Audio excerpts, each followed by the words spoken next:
Welcome back to Six Arrival Diaries. As always, it's Velvet. Before we even start, let me ask you something. Have you ever noticed people deciding who you are before you even say a word? Because once you recognize that feeling, you start seeing it everywhere. And this episode is called The First Time the Police Put Their Hands on Me. Sometimes you don't realize certain moments in your life are connected until years later. At the time, they feel random.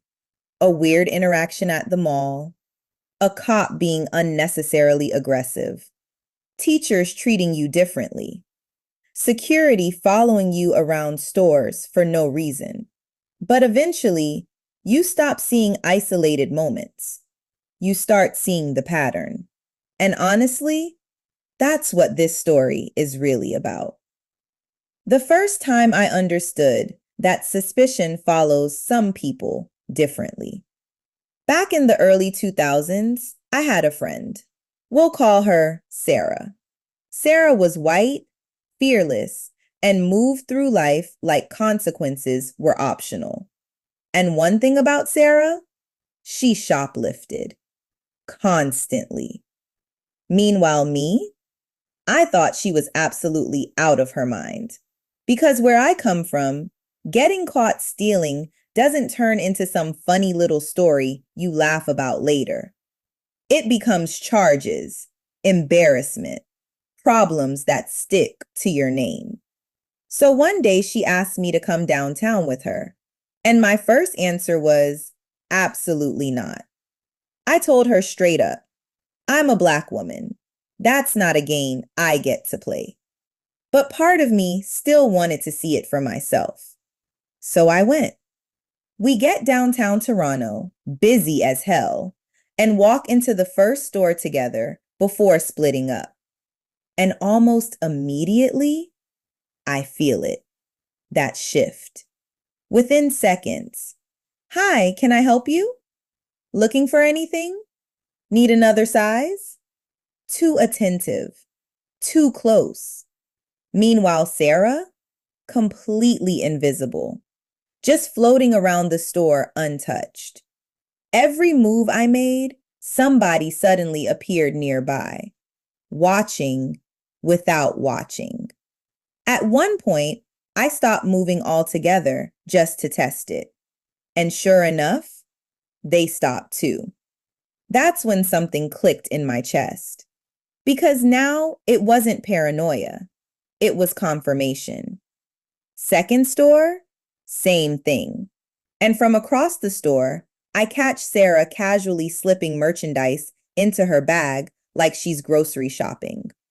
No panic, no eyes on her, nothing. And suddenly, I realized something that honestly made me angry.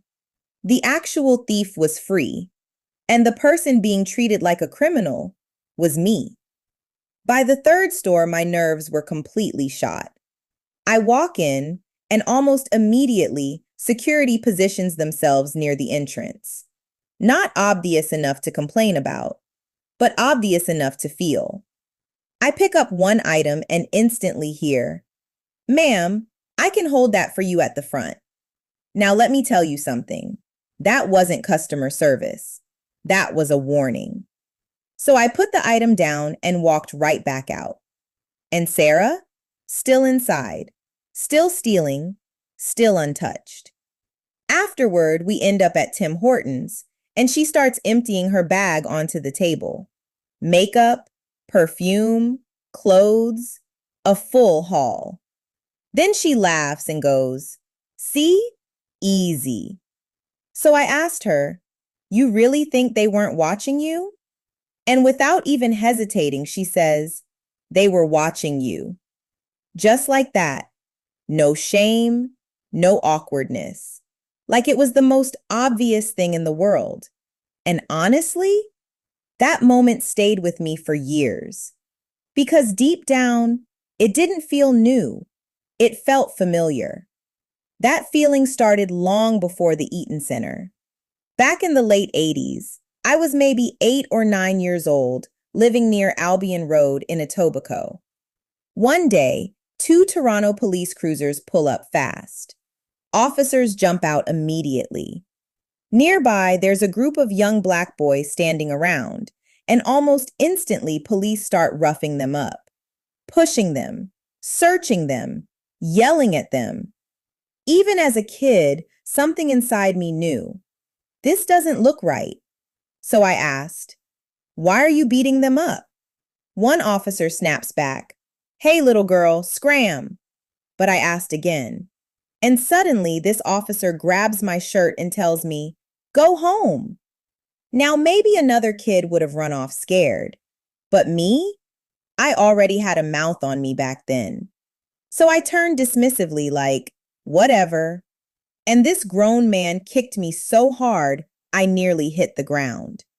I remember turning around completely shocked because something changed inside me right there. Children are taught police protect people. So when you're a little black girl and an officer treats you like you're nothing, your brain doesn't really know where to put that. But what stayed with me almost more than the kick itself was everybody else's reaction. Nobody reacted. Nobody stepped in. It was like people already understood. Don't interfere. Don't make it worse. And honestly, that part chills me more than anything, because fear was already normalized. Years later, standing inside the Eaton Center while employees watched me instead of the actual thief, it felt like another version of that same lesson. And once you start seeing the pattern, you can't unsee it.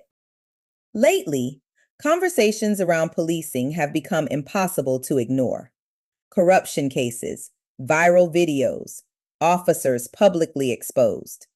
And what really caught my attention recently was hearing former Toronto homicide commander Hank Itzinga openly acknowledge racism and anti-Semitism he witnessed during his policing career. Now pause there, because this wasn't some random person online. This was somebody who spent decades inside the system. And for a lot of Black people, that admission didn't feel shocking. It felt familiar. Because many of us experienced parts of that reality long before people were willing to publicly acknowledge it. And that's why stories matter. Because silence protects patterns, while stories expose them. And if you have a story you'd like to share, you can always send it to the email in the description. Names and details can be changed to keep everything completely anonymous. Because sometimes the stories people carry quietly are the exact stories somebody else needs to hear. Please make sure to like and subscribe so you can stay connected for all future episodes. With episode 5, I took 2 sips and everything went left, releasing Thursday, May 21st at 12 p.m. Eastern Standard Time. Real stories, real survival, real people.